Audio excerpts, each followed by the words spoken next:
L'Union européenne muscle ses contrôles aux frontières. Fini le simple passeport pour les citoyens non européens.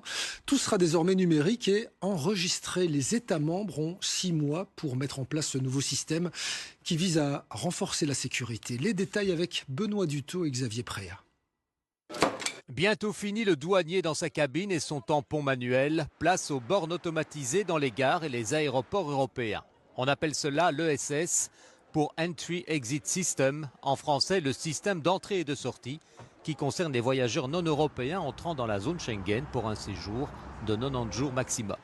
Les bornes seront donc installées dans tous les pays européens, à l'exception de Chypre et de l'Irlande qui ne sont pas dans l'espace Schengen, mais en ajoutant l'Islande, le Liechtenstein, la Norvège et la Suisse qui ne sont pas européens mais sont dans l'espace Schengen. Nous voici à la gare St Pancras à Londres où 49 bornes sont déjà installées. Le lancement aura lieu le 12 octobre, mais ce sera une approche progressive. Nous commençons d'abord par les autocars et les camions. Les voitures viendront un peu plus tard. Concrètement, le voyageur non européen devra se rendre à une borne, scanner son passeport, ses empreintes digitales et ses données biométriques faciales. Il devra aussi répondre à 4 questions. Les 4 questions sont: avez-vous un billet de retour? Avez-vous une assurance médicale? Avez-vous une adresse en Europe? Et avez-vous les moyens de subvenir à vos besoins lorsque vous êtes à l'étranger?